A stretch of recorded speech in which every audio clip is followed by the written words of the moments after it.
دیکھیں علامہ اقبال رحمۃ اللہ علیہ نے کہا تھا کہ دین کافر فکر و تدبیر و جہاد.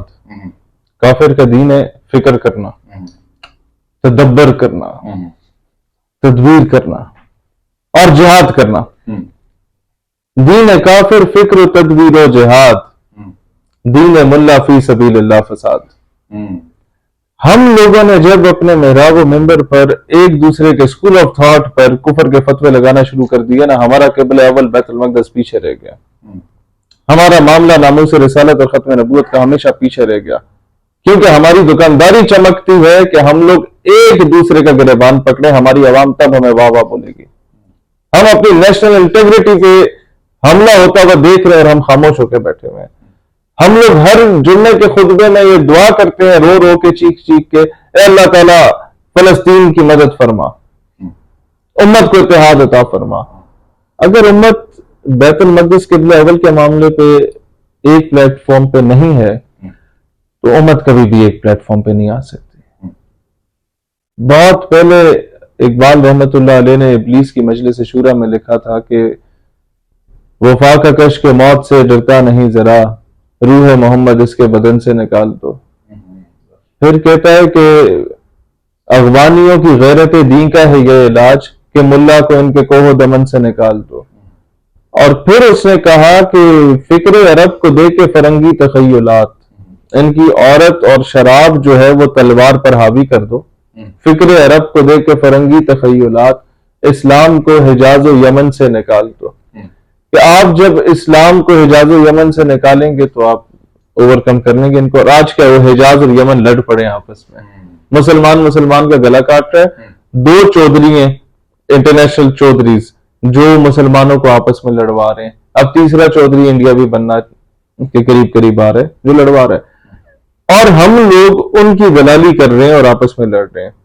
میڈ بھی سعودیہ اور یمن، میڈ بھی Iran and Iraq, the war between them, made be the war between Saudi and Iran, and made be the war between بہت محتاط ہو کے بات کر رہا ہوں، لیکن جو ابھی ہمارے اوپر جنگ مسلط کی جا رہی ہے یہ بھی دلالی کی جنگ ہے کہ آپ اس کے لیے لڑیں اور وہ پڑوسی کسی اور کے لیے لڑے گا.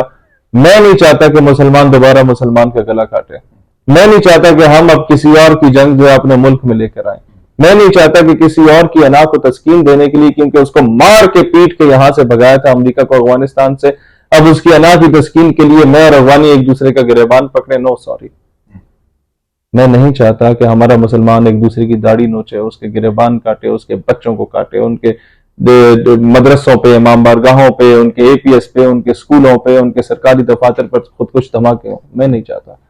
میں اپنے سے مراد 22 کروڑ پاکستانی عوام چاہتا ہوں کہ میں جو بات کر رہے ہیں 22 کروڑ پاکستانی عوام میں جو اس وقت مطالعہ پاکستان سے یا اس وقت آپ کے جیو یا ایئر وائی یا پی ٹی وی کے نیوز بلیٹن سے یا اس وقت آپ کے سرکاری میڈیا کے پلیٹ فارم سے بیزار ہو کے سچ جان چکا ہے، وہ اب نہیں چاہتا کہ مسئلہ فلسطین کو پیچھے رکھنے کے چکر میں، اسے توجہ ہٹانے کے چکر میں ہمیں کسی اور کی جنگ میں دھکیلا جائے.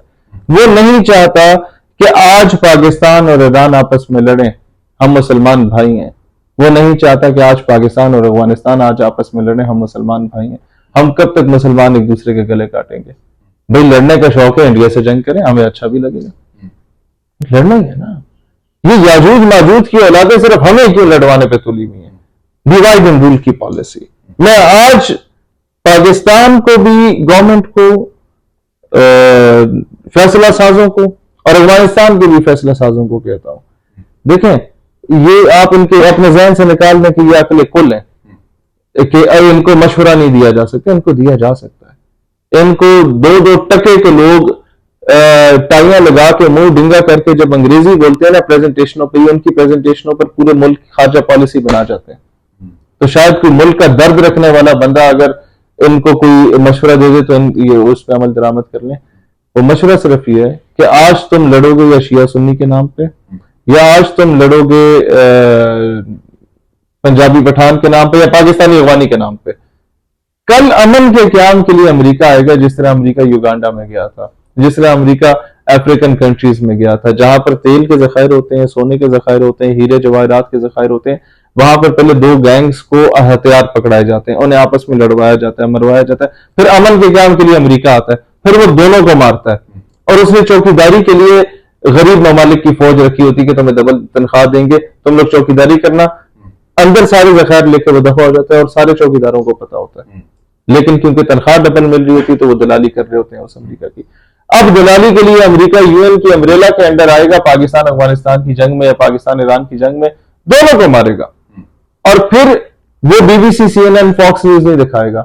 لیکن جب پھر امریکہ ہمیں کیمپس لگائے گا, ہمارے شہادتوں کے بعد ہمارے بچوں کے ایک ہاتھ ایک پاؤں شہید ہوا ہوا ہوگا اور وہ آدھے دھڑ کے ساتھ اس کیمپ کا افتتاح کر رہے ہوں گے نا, وہ بی بی سی پہ آئے گا کہ امریکہ امن کے قیام کے لیے آ گیا, اس نے آٹے کا تھیلا بھی دیا. صرف فرق یہ ہوگا کہ اس آٹے کے تھیلے پہ نواز شریف کی تصویر نہیں تھوپی ہوئی ہوگی, اس پہ ٹرمپ یا بائیڈن کی تصویر ہوگی. یہاں نواز شریف کریڈٹ لیتا تھا, وہاں اس کا باپ کریڈٹ لے گا. تب میڈیا دکھائے گا کہ امن کے قیام کے لیے امریکہ آیا. میں ہمیشہ عوام کو کہتا ہوں کہ جب یہ امن کے قیام کے لیے آتے ہیں نا, اور یہ جب تمہیں چن چن کے مارتے ہیں تو تم سے نہیں پوچھتے کہ بچہ تاسو پختون ہے یا پنجابیان تھے, تم سے نہیں پوچھتے کہ تم ہاتھ باندھ کے نماز پڑھتے ہو, کھلے چھوڑ کے نماز پڑھتے ہو, رفع یدین کرتے ہو یا نہیں کرتے. Same is the case with Palestine. میں آج کے دور کے ملا و صوفی سے یہ سوال کرتا ہوں کہ کیا تم جانتے ہو کہ فلسطین اور غزہ کا بچہ, رفح کا بچہ جب شہید ہوتا ہے تو وہ اس کے ماں باپ ہاتھ باندھ کے نماز پڑھتے ہیں, کھول کے پڑھتے ہیں, کیسے پڑھتے ہیں تمہیں نہیں پتا, پھر کیوں احتجاج کرتے ہو؟ وہ تو تمہارے مسلک کا نہیں ہے, تمہارے نزدیک تو وہ کافر ہے. تو جب وہاں پر تمہیں مسلک یاد نہیں آتا تو اپنی دکانداری کے لیے مسلک کیوں یاد آتا ہے؟ خدا را امت کو تقسیم کرنا چھوڑ دیں.